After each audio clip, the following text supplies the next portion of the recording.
दोस्तों, हमारे साथ ऐसा कितनी बार होता है।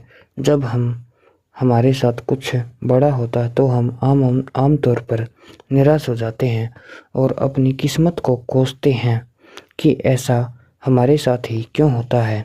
जब हमारे साथ कुछ ऐसा होता है तो हम आम तौर पर किस्मत पर दोष लगाने लगते हैं।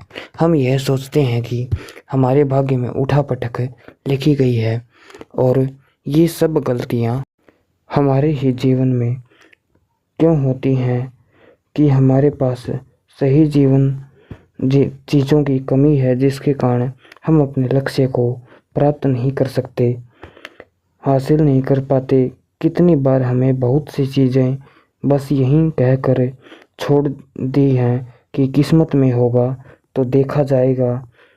कितनी बार हमें कई बार नहीं तो मुझे मिलेगा, कैसे हम तो अपने आप को यह तक तसल्ली दिल देते हैं कि इसमें मेरा कोई दोष था ही नहीं। महात्मा बुद्ध के पास आया एक व्यक्ति अपनी ही किस्मत ठीक करवाने आया हूँ। महात्मा बुद्ध ने कहा कि तुम यहाँ पर क्यों आया हो? तो उसने कहा कि मैं अपनी किस्मत को ठीक करवाने आया हूँ। मैं बहुत ही दुखी रहता हूँ। मेरा मन भी खराब हो जाता है और मेरी किस्मत भी मेरा साथ नहीं देती। मैंने सुना है कि कुछ पल उसकी आंखों में महात्मा बुद्ध ने देखा और उससे पूछा, यह फूटी किस्मत तुम्हें कहाँ दिखती है और तुम्हें क्यों लगता है कि तुम्हारी किस्मत फूटी हुई है? उस आदमी ने कहा, मैं जो भी करता हूँ वह हो ही नहीं पाता, तो मेरी किस्मत फूटी हुई है। किसी वक्त मेरे पास सब कुछ था, धन दौलत सुख आनंद, फिर मेरे माता पिता गुजर गए। जैसे जैसे मैं विवाह करे अपने एक छोटा सा व्यापार शुरू किया, जो मेरे मित्र के साथ मैंने वह व्यापार शुरू किया था, वह मेरा व्यापार ही हड़प बैठा है। मुझे किसी ने बताया कि आप सारी समस्याओं का हल निकाल लेते हैं, क्या आप मेरी समस्या का हल कर सकते हैं? व्यक्ति ने कहा, मैं किस्मत को कैसे बदल सकता हूँ, वह तो दिखाई भी नहीं देती। महात्मा बुद्ध ने पूछा, जब तुम्हें तुम्हारी किस्मत दिखाई ही नहीं दे रही है तो तुम्हें कैसे पता कि वह खराब हो चुकी है? नहीं, मैंने कभी ऐसा नहीं देखा कि मेरी किस्मत सचमुच खराब हो चुकी है। व्यक्ति ने कहा, मेरी किस्मत खराब, मेरी किस्मत अच्छी होती तो वह सब कुछ ठीक होता ना। तो महात्मा बुद्ध ने कहा, तुम ठीक दिखाई देते हो, किस्मत में कोई भी खराबी नहीं है, सब कुछ सही लग रहा है। अगर किस्मत खराब होती है तो तुम्हारा अंग भंग हो जाता या तुम्हारी मृत्यु हो जाती, लेकिन ऐसा तो कुछ भी नहीं है। फिर तुम ऐसा क्यों कह रहे हो कि तुम्हारी किस्मत फूटी हुई है? व्यक्ति ने कहा, आप समझ नहीं रहे हैं, मेरे ऊपर बहुत कर्ज है। लोग रोज मेरे घर धमकाने तक मेरे पीछे पड़े हैं, तो ऐसे में मैं कैसे कह सकता हूँ कि मेरी किस्मत सही है? महात्मा बुद्ध ने विचार पूर्वक करते हुए कहा कि समस्या तो गंभीर। व्यक्ति से उदासीनता के साथ कहा, जी हाँ, अब आप समझे ना कि मैं कितने इस दुख का सामना करने के लिए और इस जीवन से ही तुम अपनी समस्याओं का सामना कर सकते हो। व्यक्ति ने कहा, बुद्ध आप समझ नहीं रहे हैं।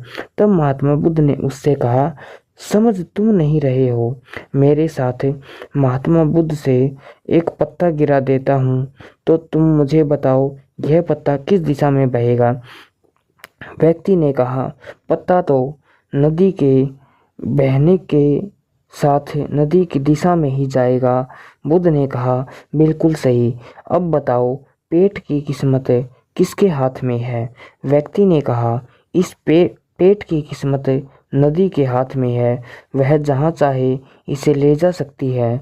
तो महात्मा बुद्ध ने कहा, तो फिर इसकी किस्मत आपके हाथों में है, आप जहाँ चाहें इसे ले जा सकते हैं। महात्मा बुद्ध ने कहा, लेकिन जाएगा और मैं मारा जाऊंगा तब यह पेड़ पर था, यह हरा था, इसे ऊर्जा मिल रही थी, लेकिन अब यह पेड़ से अलग हो गया है। अब बताओ, इस पेड़ की किस्मत अच्छी है या बुरी?